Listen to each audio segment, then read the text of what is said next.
Hey everyone, it's Tracy, and continuing in my series of second passport, second residency programs, we come to Grenada, which if you're as old as I am, you know of Grenada, probably only because in the 80s we actually invaded Grenada, which is an island in the Caribbean. But it has since rebounded and is actually quite prosperous, hosting two of the largest software companies in the world there. And they offer a second passport program, which offers visa-free travel to over 136 countries, including China.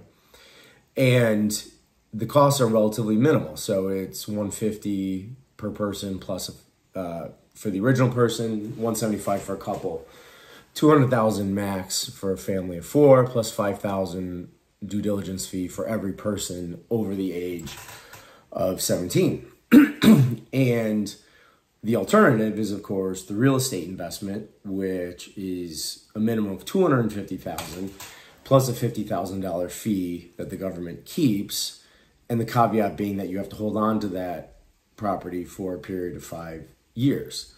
And unlike some other jurisdictions which are more malleable and you can effectively buy your own residence, you can't in Grenada. You have to invest in like certain hotels or other projects that are government approved, right? So it's, all in all, not terrible. And you saw like Justin Sun and some others go down there, and at one point was the representative of the World Trade Organization, although that was stripped. But you see more and more crypto people actually going there. And in the past, it was because there was no direct crypto legislation. And since 2021, there has been, but it hasn't been enacted or enforced, right? So there's a law on the books, and then there needs to be like enabling regulations which allow the act to sort of take place and require what would be like licensing for exchanges, wallet hosting, stuff like that, just like any other digital asset or BaaS license.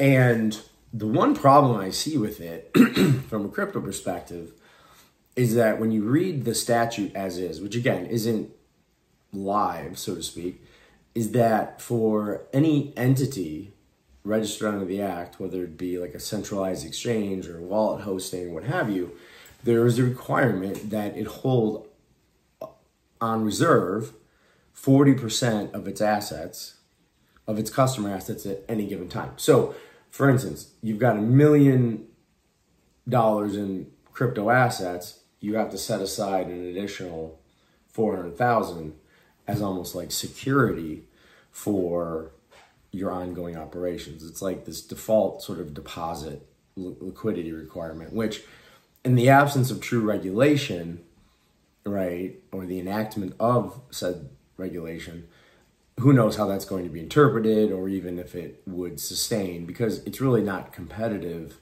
vis-a-vis really anywhere else in the Caribbean, much less the world. So, it comes with the good and the bad, right? And I think, obviously favorable tax, favorable visa and travel requirements. You don't have to go to Grenada to actually get your second passport. There's no requirements like you see in like Puerto Rico where you have to maintain residency on the island for any given period of time. You can simply just buy the passport, and whether you ever live there or not is completely up to you. But it has ostensibly a very favorable lifestyle, if you get into that.